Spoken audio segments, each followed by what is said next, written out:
जिम्मेदार कौन है? पीपल्स पार्टी जिम्मेदार आप कहते हैं, पीपल्स पार्टी कहती है आप जिम्मेदार हैं। अगर थोड़ा सा मैं रिव्यू आपके सामने रखूं तो देखा जाए, फारूक सत्तार साहब 4 साल कराची के मेयर रहे, एमकेएम से उनका ताल्लुक था। मुस्तफा कमाल साहब 5 साल कराची के नाज़िम रहे, एमकेएम से उनका ताल्लुक था। वसीम अख्तर साहब जो है वो 4 साल के लिए कराची के मेयर रहे, उनका एमकेएम से ताल्लुक था। पीपल्स पार्टी को 3 साल हुए कराची का मेयर बने हुए। पीपल्स पार्टी जिम्मेदार है या एमकेएम? जी आउज़ुबिल्लाहि मिनश शैतानिर रजीम, बिस्मिल्लाहिर्रहमानिर्रहीम। बहुत शुक्रिया नसरुल्लाह मलिक साहब। नसरुल्लाह मलिक साहब, आपने अपनी जो सवाल है उसमें आपका जवाब भी है। लाजिम बात है, पिछले 18 सालों से इस शहर का जो, इस सूबे का जो इक़्तिदार है वो पीपल्स पार्टी के हाथ में। सूबाई हुकूमत जो है पीपल्स पार्टी के, वजीर आला, काबीना, वजीर बल्दिया सब उनका है। और जो आपने अदवार गिरवाए, फारूक सत्तार साहब का जो दौर था वो 87 से लेकर 91 तक था, उसमें कुछ ना कुछ काम हुआ। फिर उसके बाद जो है बल्दियाती इलेक्शन नहीं हुआ, सिंध हुकूमत ने नहीं कराया। फिर बल्दियाती इलेक्शन हुआ मुशर्रफ साहब के दौर में जाके 2001 में, जब लोकल गवर्नमेंट एक्ट आया। 91 से लेके 2001 तक 10 साल तक इलेक्शन नहीं कराया गया सूबाए सिंध में, जिसमें जो है बेनजीर साहिबा की सूबाई हुकूमत भी रही, वफा की हुकूमत भी रही, और उसमें नवाज शरीफ साहब की भी हुकूमत रही। इसके बाद आ जाते हैं 2005 में जो है वो मुस्तफा कमाल साहब जो है वो एमकेएम की तरफ से नाज़िम बने। तो आपने देखा तो उस वक्त जो डायरेक्ट जो पैसा मिला, फंड मिला, जो इख्तियार मिला आर्टिकल 140 के तहत, administrative power, executive power, financial power, तो आपने देखा कि एक तरह से कराची इमर्जिंग सिटी में आया और कराची का जो इंफ्रास्ट्रक्चर सबके सामने था। और आप मुझसे ज्यादा बेहतर जानते, गवाह हैं। उसके बाद फिर क्या होता है कि 2007 में बेनजीर साहिबा का जो शहादत हो जाती है, उसका पीपल्स पार्टी को इक़्तिदार मिलता है। फिर वही रविश इख्तियार की जाती है कि जो आपका जो बेसिक डेमोक्रेसी है, जो आपका 3rd टियर ऑफ गवर्नमेंट है, वो है लोकल गवर्नमेंट। लेकिन क्या वजह हुई कि पिछले 10 सालों में या 20 सालों में या 18 सालों में आपने एक एक करके जो लोकल गवर्नमेंट के इदारे थे, यानी कि वाटर बोर्ड हो गया, केडीए हो गया, एसबीसीए हो गया, कचरा उठाने का निजाम, अभी आपने अपने इंट्रो में कहा कि कराची को जो कचरास्तान कहा जाता है, तो कचरा उठाने का निजाम भी इस शहर कराची में, सूबे में वजीर आला सिंध ने अपने हाथ में रखा हुआ है। अब आप इस पे क्या कहेंगे? Sindh solid waste management board बना दिया गया कि जी कराची में कचरा उठाएगा, और उसका अरबों रुपए का फंड रख दिया गया। तो मैं समझता हूँ कि अभी तो आपने कहा कि 3 साल जो मेयर साहब को हुए, लेकिन आप भूल गए कि उससे पहले अगर आप जाएं 2.5 साल वो एडमिनिस्ट्रेटर भी रहे थे कराची के, और तो उनके तकरीबन 5.5 साल हो गए। 5.5 साल बहुत होते हैं सर, चीजों को समझने के लिए, डिलीवर करने के लिए, काम करने के लिए। चले अभी तो इनको काउंसिल की मंजूरी लेनी पड़ती है ना, अभी भी ये हॉल्स है, लेकिन as a administrator of Karachi metropolitan corporation उनको ना काउंसिल की मंजूरी की जरूरत है, और ना ही जो थी, और ना ही उनको किसी से ये पूछने की जरूरत थी कि मैंने काम करना है। लेकिन बिल नहीं थी, जब बिल नहीं होगी काम नहीं होगा।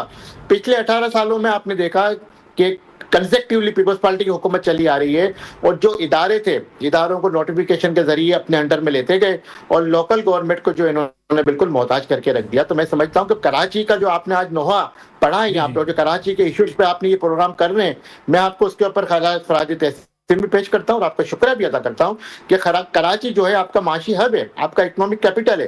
कराची चलता है तो मुल्क चलता है। कराची आपको 60 से 70% वफाक को देता है, और 90 से 95% जो है कमा के जो है वो आप सूबे को देता है।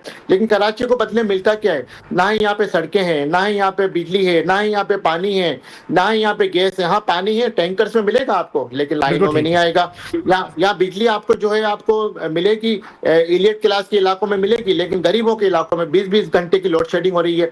गैस यहाँ पे नापेद हो चुकी है, जब से जंग का मसला शुरू हुआ है, जब से लोड शेडिंग हो रही है। इसके अलावा यहाँ पे आपने देखा कि नौकरियां यहाँ पे नहीं है, चीजें यहाँ पर नहीं है, और जो इंफ्रास्ट्रक्चर की तबाही है, मतलब वो विल ही नहीं है काम करने के लिए। अभी आपने देखा बीआरटी का जो गुलशन इकबाल का रोड था, कितना बड़ा मजाक बना कि शायद जंग खत्म हो जाएगी लेकिन बीआरटी नहीं बनेगी। तो किसको रोएंगे? अपना नसरुल्लाह मलिक साहब। मैं आता हूँ बुलंद साहब, आपकी वापस आता हूँ। कदर मंदो खेल साहब, 1970 से अगर देखा जाए तो पाकिस्तान पीपल्स पार्टी सिंध पे राज कर रही है। इतने साल गुजरने के बाद, इतने में तो नए नए मुल्क बन के तरक्की करके कहां से कहां पहुंच गए। एक कराची शहर जो है वो पीपल्स पार्टी से बेहतर शहर नहीं बनाया जा सका। लोग आइडियलाइज करते हैं उसको, यानी ये कहते हैं जी कि ये देखे शहर कराची है, दुनिया भर के लिए मिसाल है, लेकिन अब उसे दुनिया का अगर गंदा शहर शुमार किया जाए तो फिर क्या पीपल्स पार्टी की जिम्मेदारी नहीं है? बहुत शुक्रिया नसरुल्लाह मलिक साहब। मैं अपनी बात करूंगा। सबसे पहले सलमान भाई ने जो बातें उठाई है, 1988 से लेके आज 2024 तक एमक्यूएम को चाहे किसी नाम से हो, चाहे एमक्यूएम लंदन हो या एमक्यूएम पाकिस्तान या जो भी नाम दे दें, ये एक कम 40 साल से सूबाई और वफाकी हुकूमतों में 1988 से लेके आज तक। और फिर मैं तो पठान आदमी हूँ, उर्दू तो हम सलमान भाई वालों से सीखा है हमने।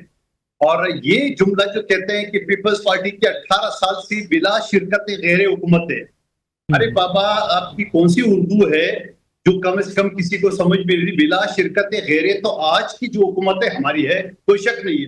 मगर 18 साल जो आप गिन रहे हैं, तो 18 साल में 10 साल एमक्यूएम हमारे साथ हुकूमत भी थी, 3 मेयर के साथ, 14 साल गवर्नर के साथ, और टॉप की वजारतें तालीम की, सेहत की, बल्दियात की, इंडस्ट्रीज की, ये सारी वजारतें इनकी बात। तो बिला शिरकत कहां से हो गई? नंबर 1 बात। दूसरी बात ये कि चलो मैं अपनी बात बाद में करूंगा, पहले ये कहूंगा कि चलो थोड़ी देर के लिए समझ लो कि हमारी कोताही है। आप ये बताओ कि इस वक्त जो 22 एमएनए इनके बैठे हुए वफाक में, और K4 में सिवा पानी का पिछले 25 साल से इल्तिवा का शिकार है। इस साल वफाकी हुकूमत ने सिर्फ 10 अरब रखे। पिछले साल वापडा ने 40 अरब मांगे थे तो उन्हें सिर्फ 3 अरब दिए। तो इसका मतलब है अगले 24 साल में भी ये नहीं बनेगा। ये हो गया दूसरी बात।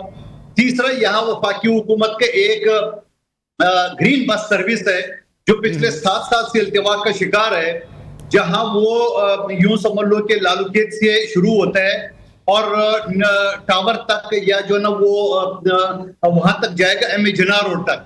आज यकीन करेंगे 7 साल हो गए, वो रोड मुकम्मल नहीं हुआ। और सलमान भाई दिल पे हाथ रख के बता दे कि वो प्रोजेक्ट अगर मुकम्मल भी हो गया तो बेकार है। उसकी वजह ये यानी जो main M A Jinnah road है, जितना चौड़ा है, जहां इस वक्त ट्रैफिक के लिए कम पड़ रहा है, उसमें से जो ना 80% रोड ग्रीन लाइन में रोड का है, बराबर में पतली गली गुजर रही है।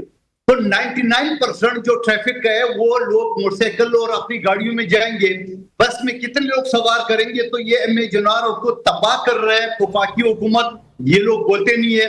सलमान भाई की पार्टी को 20 अरब वफाकी हुकूमत ने दिए, 5 अरब हैदराबाद के लिए, 20 अरब कराची के लिए, 15 अरब कराची के लिए।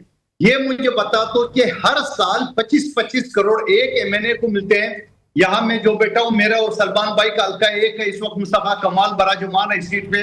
मेरे सीधे हाथ पे चंद कदम के फासले पे बल्दिया स्टेडियम में, जो 1.5 अरब की लागत से पीपल्स पार्टी से हुकूमत बना रही है, वहां उनके आदर मुस्तफा कमाल साहब ने पानी की टैंकी बनाना शुरू कर दिया।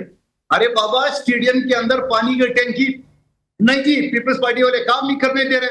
चल सिंध हुकूमत ने कहा बनाओ, लेकिन सवाल ये कि मंदोखेर साहब आपकी बातें दुरुस्त है। चले ये बात मान भी ले जाए कि अगर एमक्यूएम आपके साथ अगर आपके साथ शरीके इक़्तिदार थी भी, मंदोखेर साहब अगर आपके साथ शरीके इक़्तिदार थी भी एमक्यूएम, स्टीयरिंग तो आपके पास था ना जी वज़ीर आला। आप तो वो कहते हैं जी सारे महकमे आपने अपने पास रखे हुए हैं। ये बातें गैर जरूरी है। मैं बेवकूफाना का लफ्ज नहीं इस्तेमाल कर रहा हूँ।